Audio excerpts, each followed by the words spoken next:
தந்தை, மகன், தூய ஆவியாரின் பெயராலே ஆமென்.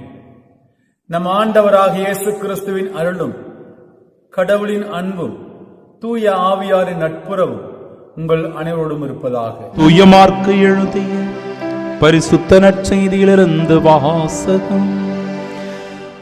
ஆண்டவரே, மாட்சி உமக்கே. அதிகாரம் 7. உயிருள்ள இறை வார்த்தைகள் 1 முதல் 13 முடிய. ஒரு நாள் பரிசேயரும் எருசலேமிலிருந்து வந்திருந்த மறைநூல் அறிஞர் சிலரும் இயேசுவிடம் வந்து கூடினர். அவருடைய சீடருள் சிலர் தீட்டான, அதாவது கழுவாத கைகளால் உண்பதை அவர்கள் கண்டார்கள். பரிசேயரும், ஏன் யூதர் அனைவருமே தம் மூதாதையர் மரபை பின்பற்றி கைகளை முறைப்படி கழுவாமல் உண்பதில்லை? சந்தையிலிருந்து வாங்கியவற்றை கழுவிய பின்னரே உண்பர். அவ்வாறே கிண்ணங்கள், பரணிகள், செம்புகள் ஆகியவற்றை கழுவுதல் போன்று அவர்கள் கடைபிடிக்க வேண்டிய மரபுகள் இன்னும் பல இருந்தன. ஆகவே பரிசேயரும் மறைநூல் அறிஞரும் அவரை நோக்கி, உம் சீடர் மூதாதையர் மரபுப்படி நடவாமல் தீட்டான கைகளால் உணவு அருந்துவது ஏன் என்று கேட்டனர். அதற்கு அவர், வெளிவேடக்காரராகிய உங்களை பற்றி எசாயா பொருத்தமாக இறைவாக்கு உரைத்திருக்கிறார். இம்மக்கள் உதட்டினால் என்னை போற்றுகின்றனர், இவர்கள் உள்ளமோ என்னை விட்டு வெகு தொலைவில் இருக்கிறது. மனிதர் கட்டளைகளை கோட்பாடுகளாக கற்பிக்கின்றனர், இவர்கள் என்னை வழிபடுவது வீண் என்று அவர் எழுதியுள்ளார். நீங்கள் கடவுளின் கட்டளைகளை கைவிட்டு மனித மரபை பின்பற்றி வருகிறவர்கள் என்று அவர்களிடம் கூறினார். மேலும் அவர், உங்கள் மரபை நிலைநாட்ட கடவுளின் கட்டளைகளை வெகு திறமையாக புறக்கணித்து விட்டீர்கள். உன் தந்தையையும் தாயையும் மதித்து நட என்றும், தந்தையையோ தாயையோ சபிப்போர் கொல்லப்பட வேண்டும் என்றும் மோசே உரைத்திருக்கிறார் அல்லவா? ஆனால் ஒருவர் தம் தாயையோ தந்தையையோ பார்த்து, நான் உமக்கு தர கடமைப்பட்டிருக்கிறது குர்பான் ஆயிற்று, அதாவது கடவுளுக்கு காணிக்கையாக்கிற்று என்றால், அதன் பின் அவர் தம் தாய் தந்தைக்கு எந்த உதவியும் செய்ய நீங்கள் அனுமதிப்பதில்லை. இவ்வாறு நீங்கள் பெற்றுக்கொண்ட மரபின் பொருட்டு கடவுளின் வார்த்தையை பயனற்றதாக்கி விடுகிறீர்கள். இதுபோல நீங்கள் பலவற்றை செய்கிறீர்கள் என்று அவர்களிடம் கூறினார்.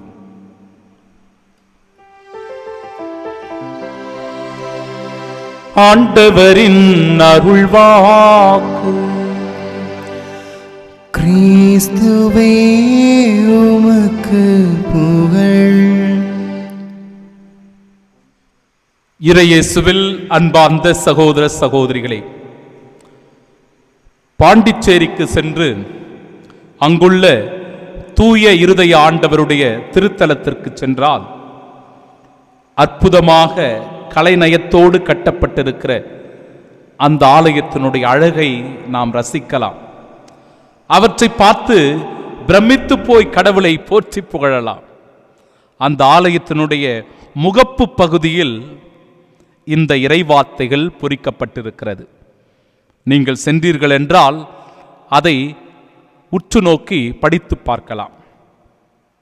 1 அரசர்கள் புத்தகம் 9வது அதிகாரம் 3வது இறைவார்த்தை. இக்கோவிலில் எனது பெயர் என்றென்றும் விளங்கும்படி அதை புனிதமாக்கினேன். இக்கோவிலில் எனது பெயர் என்றென்றும் விளங்கும்படி அதை புனிதமாக்கினேன். என் கண்களும் என் இதயமும் என்னாலும் அங்கே இருக்கும் என்கிற இந்த இறை வார்த்தைகள் தான். அன்பிற்குரியவர்களே, இறை வார்த்தை சொல்லுகிறது, உமது இல்லத்தில் தங்கியிருப்போர் பேறு பெற்றோர். மக்களின் மன்றாட்டை கேட்டருளும்படி என் பெயர் இக்கோவிலில் விளங்கும் என்று இன்றைய முதல் வாசகம் சான்று பகர்கிறது. சாலமோன் அரசர் அற்புதமான நேர்த்தியான எருசலேம் தேவாலயத்தை கட்டுகிறார். அந்த மிக பெரும் ஒரு தேவாலயம் கடவுள் முன்னிலையில் எப்படிப்பட்டதாக பார்க்கப்படுகிறது என்பதை அவருடைய ஜெபத்தின் வழியாகவே நாம் உணர்ந்து கொள்ளுகிறோம். அந்த பலிபீடத்தின் முன்பாக சாலமோன் அரசர் முழந்தாள் படியிடுகிறார். கைகளை உயர்த்தி அந்த மக்களுக்கு முன்பாக ஜெபிக்க ஆரம்பிக்கிறார். வானமும் வான் மண்டலங்களும் உமக்கு கொல்ல இயலாதிருக்க நான் கட்டியுள்ள இக்கோவில் எப்படி உம்மை கொள்ளும் என்பதுதான் அந்த வார்த்தை. அதாவது இறைவனுடைய அருளும் ஆசீரையும் அல்லது அவருடைய புகழையும் மகிமையும் இந்த உலகமே அடக்க முடியாது. அவ்வளவு மேன்மையானது, உயர்வானது கடவுளுடைய புகழும் அவருடைய மாட்சியும். மிக எழிலோடு காட்சியளிக்கின்ற அந்த தேவாலயத்தை அதற்கு ஒப்பிட்டு, ஆண்டவரே உன்னுடைய மாட்சிக்கு ஈடு இணையாகுமா இந்த ஆலயம் என்று அவர் வினவி கேட்பதை பார்க்கிறோம். அன்பிற்குரியவர்களே, அப்படியானால் கடவுளுடைய புகழும் அவருடைய மாட்சியும் மகிமையும் இந்த உலகமே கொள்ளாது என்பதுதான் அதனுடைய பொருள். அவ்வளவு உயர்வானவர், புகழ்மிக்கவர், மேன்மையானவர் நம்முடைய கடவுள். இன்றைய நற்செய்தி வாசகத்தில் தீட்டான, அதாவது கை கழுவாத நிலையிலே அவர்கள் உணவினை உட்கொள்ளுவதை பரிசேயர்கள் சிலர் இயேசுவின் சீடர்களை பார்க்கிறார்கள். உம் சீடர் தீட்டான கைகளால் உணவு அருந்துவது ஏன் என்று சொல்லி அவர்கள் மூதாதையரினுடைய மரபுபடி நடவாமல் இருக்கிறார்கள் என்று சுட்டிக்காட்டுவதை, குறை கண்டுபிடிப்பதை பார்க்கிறோம். கை கழுவுவது ஒரு நல்ல பழக்கம்தான். சந்தை வெளியிலிருந்து நாம் பொருட்களை வாங்கி வருகிறோம் என்றால் அவற்றை கழுவி தூய்மைப்படுத்தி உணவு சமைப்பது என்பது மிகவும் முக்கியமானது. ஆனால் இந்த இடத்தில் அப்பேற்பட்ட தூய்மையை அவர்கள் எடுத்துச் சொல்லவில்லை. மாறாக வழக்கமாக அவர்கள் பின்பற்றி கொண்டு வருகிற அந்த மரபு, ஒரு சாங்கியத்துக்காக கை கழுவுறது, தூய்மைப்படுத்திக் கொள்வது. கை கழுவினால் அது தூய்மையாகும், நமக்கு நல்லது என்கின்ற படிப்பினையை உணர்ந்து அல்ல, மாறாக தொடர்ந்து கடைபிடிக்கப்படுகின்ற அந்த மரபின் வழியாக அவர்கள் தொடர்ந்து செய்வதை நாம் பார்க்கிறோம். இன்றைய இறை வார்த்தைகளின் வழியாக பல சிந்தனைகளை நாம் உள்வாங்கிக் கொள்ளலாம். ஜெபிக்கின்ற முறை சாலமோன் அரசு நமக்கு கற்றுத்தருகிறார்.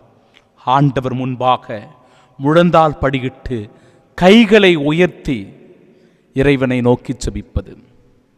இன்னைக்கு கைகளை உயர்த்துவது, ஆண்டவரை நோக்கி குரல் எழுப்பி ஜெபிப்பது ஒரு வித்தியாசமாக பார்க்கப்படுகிறது. பல பேர் தங்களுடைய கைகளை உயர்த்துவதே கிடையாது, கடவுளை நோக்கி கூக்குரல் எழுப்பி ஜெபிப்பதே கிடையாது, வெறும் ஒரு பார்வையாளர்களாக இருந்துவிட்டு போய்விடுகிறார்கள். கைகளை உயர்த்தி கடவுளை நோக்கி நாம் உருக்கத்தோடு ஜெபிக்க வேண்டும் என்பதை சாலமோன் அரசு நமக்கு கற்றுத்தருகிறார். இறைவனுடைய வல்லமையானது ஆலயத்தில் நிரம்பி இருக்கிறது என்பதையும் உணர வேண்டும். எனவேதான் ஆலயத்திற்கு ஓடி வருகிறார்கள் மக்கள். இறை விசுவாசத்தில் மூழ்கி இருக்கிறார்கள். தெய்வீக திருப்பலியில், தேவ நற்கருணையில் முழுமையாக பங்கெடுக்கிறார்கள். ஏனென்றால் இந்த இடம் இறை அருளினால் நிரப்பப்பட்டிருக்கிறது. எனவே அன்பிற்குரியவர்களே, ஆலயங்களுக்கு வருவது, ஆண்டவருடைய அருள் ஆசிரை பெறுவது என்பது மிகவும் முக்கியமானது. ஏனென்றால் அது இறை அருளினால் நிரப்பப்பட்டிருக்கிற ஒன்று. மரபு என்பது நமக்கு அவசியம்தான் என்றாலும் எப்பொழுது பார்த்தாலும் மரபை பிடித்து கொண்டு நாம் தொங்கக்கூடாது. இந்த இடத்திலே மரபை பிடித்து கொண்டு தொங்குவதை பார்க்கிறோம். எது மிக மிக முக்கியம்? பசியோடு வருகிற ஒருவருக்கு உணவு கொடுப்பது முக்கியம். சீடர்கள் ஒருவேளை களைப்பினால் பசியோடு இருந்திருக்கலாம், கை கழுவ மறந்து உடனடியாக உணவை உட்கொண்டிருக்கலாம். ஆனால் இந்த இடத்தில் அவர்களுடைய பசியை பெரிதாக கருதாமல் அவர்கள் கை கழுவாமல் உணவை உண்டார்கள் என்று குறை சொல்லுவதை பார்க்கிறோம். மரபை விட தேவைதான் மிக மிக முக்கியம் என்பதை உணர்ந்து கொள்ள வேண்டும். பல நிலைகளில் வெளி அடையாளங்கள் பகட்டான வாழ்க்கையாக நமக்கு அமைந்து விடுகிறது. இறைவார்த்தை சொல்லுகிறது, இம்மக்கள் உதட்டினால் என்னை போற்றுகின்றனர், இவர்கள் உள்ளமோ என்னை விட்டு வெகு தொலைவில் இருக்கிறது, என்னை இவர்கள் வழிபடுவது வீண் என்று சொல்லுகிறார். எனவே வெளி அடையாளங்கள் நமக்கு முக்கியமல்ல, உள்ளத்தின் ஆன்மாவின் தயாரிப்பு தான் மிக மிக முக்கியமானது. மரபுகளை தூக்கி பிடித்து கொண்டு கடவுளை புறக்கணிக்கின்ற போக்காக நம்முடைய போக்கு மாறிவிடக்கூடாது.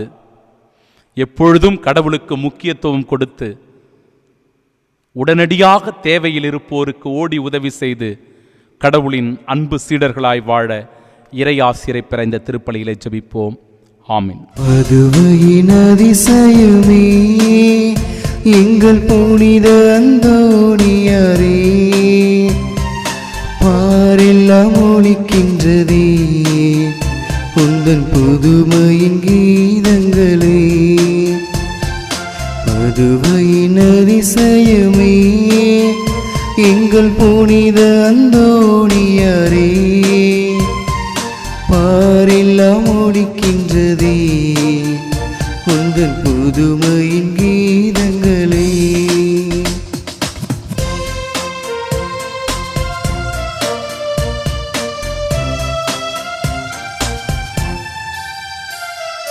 நம்பி உன் தாழ்பணிந்தோம் எங்கள் நாளெல்லாம் நலம் காண. நம்பி உன் தாழ்பணிந்தோம் எங்கள் நாளெல்லாம் நலம் காண. அற்புதம் புரிபவரே உந்தன் பொற்பதம் பணிகின்றோ. அற்புதம் புரிபவரே உந்தன் பொற்பதம் பணிகின்றோ. பதுவையின் அதிசயமே எங்கள் புனித அந்தோணியாரே, பாரெல்லாம் ஒலிக்கின்றதே உந்தன் புதுமையின் கீதங்களே. எல்லாம் வல்ல இறைவன் தந்தை, மகன், தூய ஆவியார் உங்களை ஆசீர்வதித்து காப்பாராக. ஆமென்.